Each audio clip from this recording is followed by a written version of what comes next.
مظہر عباس صاحب، یہ سب کچھ چلتے رہے گا، ابھی آپ کو سمجھ آ جائے گا، ابھی ہمیں سمجھ آ ہی جائے گا کیا نکلا اس میں سے. عوام کو ریلیف دینے کے لیے پیپلز پارٹی نے اپنے لیے ریلیف مانگا اور وہ اس کو مل گیا. یہ جو سارے معاملے کی نکالا جاتا ہے سولوشن، وہ یہ کہ جی عمران خان باہر آئے، سب کو بٹھایا جائے، کیا جائے، اسٹیبلشمنٹ اس کو ماننے کو تیار نہیں، اور بہت وارم ویلکم ڈاکٹر خاقان نجیب صاحب کو بھی.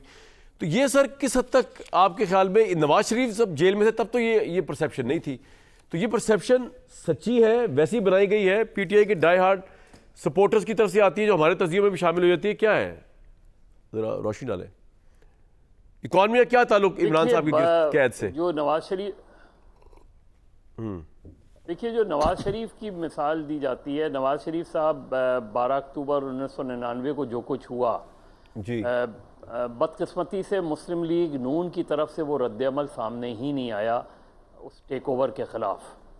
آپ دیکھ لیں کہ 12 اکتوبر 99 کے بعد سے سر اچھا ہی ہوا، ورنہ 9 مئی ہو جاتا ادھر بھی لوگ نکلے تو اچھا ہی ہو گیا. نہیں ہوا، آپ کیوں چاہ رہے تھے کہ رد عمل ہوگا؟ نہیں 9 مئی کیوں ہوتا؟ رد عمل کا مطلب صرف 9 مئی تو نہیں ہے نا. کچھ نہ ہونا، ہاں یہ بات بھی ہونا صحیح بھی تو بڑے ہے سوالیہ کہ پیسفل پروٹیسٹ ہو سکتا تھا. جی جی دیکھیں نا، مطلب 2 درجن لوگ لے کے مشاہد اللہ نکلا نا، ریگل چوک پہ گیا، ریگل چوک پہ مظاہرہ کیا، وہ ہوا. اس طرح کا ریاکشن مسلم لیگ نون کی طرف سے، جس کی 2/3 میجورٹی تھی. دیکھیں 2/3 میجورٹی والی حکومت کو یوں ہی کان پکڑ کے نکال دیا گیا اور پورے ملک میں خاموشی رہی. یہ ہے سوالیہ نشان، یہ ہے سوالیہ نشان کہ آپ کے آپ کہہ رہے ہیں تحریک انصاف نے شور اتنا مچا دیا ہے کہ اس لیے اب عمران خان کا باہر آنا جو ہے وہ بھی بڑا ضروری بن گیا کچھ لوگوں کے نزدیک اکانومی کے لیے. آپ یہ دیکھیں نا، عدم اعتماد کی تحریک کے بعد عمران خان صاحب کو آپ نے ہٹا دیا، لیکن پی ٹی آئی نے ایک رد عمل دیا نا. 9 مئی تو بہت بعد میں ہوا تھا نا. آپ اس کو کہ کتنے سائز لوگ تھے، کتنے سادہ لوگ نکلے نہیں نکلے، اس کو ایک طرف رکھیں. لوگ تو نکلے، اس نے کھڑے ہو کے خطاب تو کیا. نواز شریف صاحب جب گرفتار ہوئے، نواز شریف کی رہائی کے لیے کلثوم نواز صاحبہ کے علاوہ پاکستان مسلم لیگ نون کی مرکزی لیڈرشپ کدھر تھی؟ بالکل ٹھیک. تو یہ جو وہ ہوتا ہے کہ رد عمل صرف یہی نہیں ہوتا. سر میں کوئکلی ذرا اس پہ میں ایک رسپانس لے لوں. سر آپ بالکل ایک منٹ، میں کوئکلی ذرا عامر رانا صاحب سے، عامر اللہ رانا صاحب، آپ ایگری کرتے ہیں کہ عمران خان نے اپنی لیڈرشپ دکھائی ہے اس کے فالوورز نے، یا اس نے خود جو نواز شریف صاحب نے دکھا سکے، اس لیے بار بار پی ٹی آئی والے یہ کہتے ہیں کہ جناب عمران کو نکالیں گے تو اکانومی ٹھیک ہوگی، عمران کو نکالیں گے تو ملک ٹھیک ہوگا، چاہے میں اسے ایگری کروں یا نہ کروں، آپ کریں یا نہ کریں؟ عامر صاحب، رانا صاحب. مظہر صاحب نے جو بات کہی نا، مطلب وہ 77 کی اور 99 کی کرتے تو کوئی بات مماثلت میں ہوتی. ایک نواز شریف کو نکالا گیا جب سپریم کورٹ سے، وہ رد عمل میں خود نکلے. کیا وہ پاکستان کے اندر اپنے اداروں پہ چڑھائی کر رہے تھے؟ محترمہ بے نظیر بھٹو کو شہید کر دیا گیا تو ان کی پارٹی نے کیا اپنے اداروں وہ کہہ رہے ہیں چڑھائی کرنے کی بات نہیں، پیسفل پروٹیسٹ کرتے جلسے کرتے، یہ کہہ رہے ہو. میں بتا رہا ہوں جو وہ کہہ رہے ہیں یار. تھوڑا سا صبر کریں نا. جی اچھا اوکے. جب رد عمل دے رہے تھے، جلسے کر رہے تھے 25 مئی 2022 کو، کیا ہوا تھا؟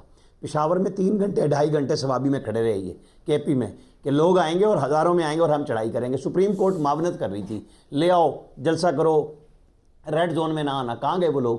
کدھر تھے رد عمل میں؟ جب یہ کاروائی بڑھتی چلی گئی، پھر رد عمل آیا 9 مئی پہ، 1 سال بعد.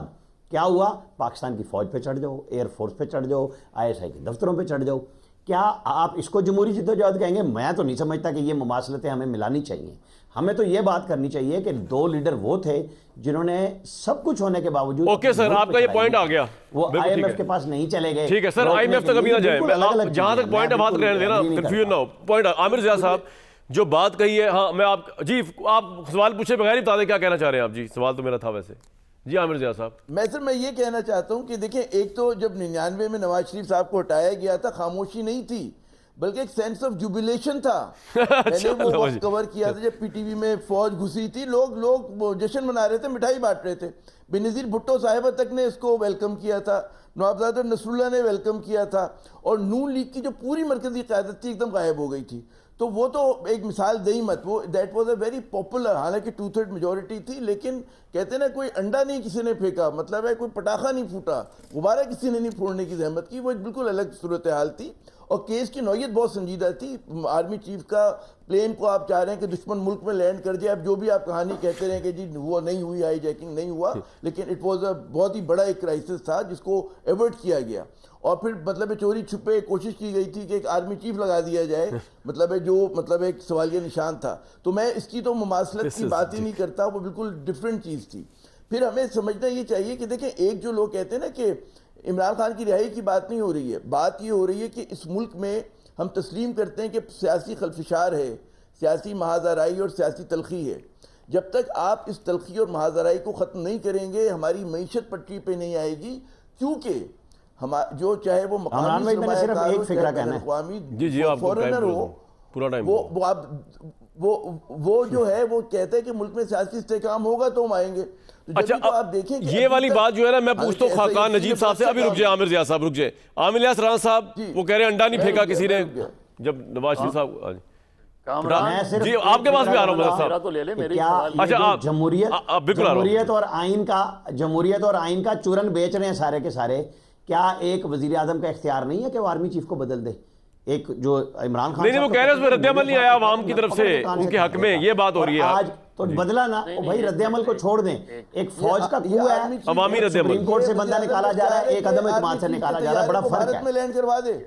کیا کہہ رہے ہیں عامر ضیاء صاحب؟ عامر ضیاء یہ جو جنہوں نے عامر ضیاء صاحب کے بعد مدر صاحب بولیں گے. اس پروپیگنڈے کو اسی سپریم کورٹ نے بحال کیا. اور سر ایک منٹ, عامر ضیاء جی ارے سر وہ چھوڑ, وہ تو بہت ساری چیزیں بعد میں بحال ہو جاتی, کوئی مسئلہ نہیں ہے. غیر جمہوری ایک جی مدر صاحب, عامر فیکٹ بیان کر رہا ہوں. مدر صاحب بولیں گے, مدر صاحب ملک میں عامر بھائی ایک منٹ, مدر صاحب بھائی مدر صاحب یار غیر جمہوری عمل کی بات ہی نہیں کر رہے. مدر عباس صاحب اب بولیں سر. میں بھی سیدھا بھائی ایک چینج آیا تھا جس کو عوام میں پذیر آئی تھی. عامر ضیاء صاحب کو شاید آواز نہیں جا رہی, آپ کو میری آواز آ رہی ہے مدر عباس صاحب جی. عامر ضیاء اس کو عوام نہ کہیں, خدا کے لیے غیر جمہوری جوبلیشنز کو عوام نہ کہیں. 5 جولائی 1977 کو اگر مٹھائی تقسیم ہوئی تو یہ اچھی بات نہیں تھی. 12 اکتوبر کو اگر مٹھائی تقسیم ہوئی تو اس کو جوبلیشن نہ کہیں, اس کو شرمندگی کہیں. پاکستان کی سیاسی قوتوں کی شرمندگی کہیں, غیر آئینی ٹیک اوور کو سپورٹ کر رہے تھے. میں تو بتا رہا ہوں کہ ہوا تھا, میں تو صحابی بتا رہا ہوں کہ بھائی یہ ہوا تھا. لوگوں نے جشن منایا تھا, اٹ واز پاپولر. کہاں لوگوں نے, کتنے شہروں میں, ارے بھائی پاپولر تو پھر عدم اعتماد والے دن عمران تو اس کے بعد پاپولر ہوا جب وہ اداروں کے سر پہ چڑھ کے بولنے لگا اور اسے اجازتیں ملی کہ جلسے کرو. باتیں کر رہے ہو یار, اس سے پہلے تو وہ سارے ضمنی الیکشن ہار چکا ہوا تھا. نہیں وہ میں 99 کی بات کر رہا ہوں. عامر ضیاء صاحب کیسی باتیں کر رہے ہیں آپ, ذرا ایک منٹ. ہم نے بھی کیا بھائی, چلے ہم نے بھی کور کیا, آپ نے بھی کیا. آپ کہہ رہے ہیں کہ جی میرے بھائی آپ تو ایک کامنٹ دے رہے ہیں کہ شرمندگی کی بات ہے. میں بتا رہا ہوں عوام نے بھی یہ کیا. نہیں مدر صاحب جو میں سمجھا نا, 5 جولائی کی بات, میں بھائیوں کا مسئلہ حل کروں. مدر صاحب جو میں سمجھا عامر ضیاء جسٹیفائی نہیں کر رہے کہ لوگ خوش تھے یا نہیں تھے, وہ جسٹیفائی نہیں کر رہے عامر ضیاء 99 کے اوپر. اگر وہ کہہ رہے ہیں کہ جوبلیشن کا سما تھا, وہ یہ کہہ رہے ہیں. لیکن عمران خان کو جب ہٹایا گیا تو تب بھی پی ڈی ایم کے ہاتھوں عامر ضیاء صاحب لڈو پھوٹ رہے تھے, ان کا پرائم منسٹر آ گیا تھا, بڑا پیسفل ٹرانسفر آف پاور ہوا تھا. عامر بھائی یہ بھی تو دیکھیں نا آپ, وہ تو اتنی بڑی سیلیبریشن ہوتی, پرائم منسٹر بن گیا شہباز شریف. شہروں میں نہیں, بہت سارے شہروں میں سپونٹینیس مظاہرے بھی تو ہو رہے تھے.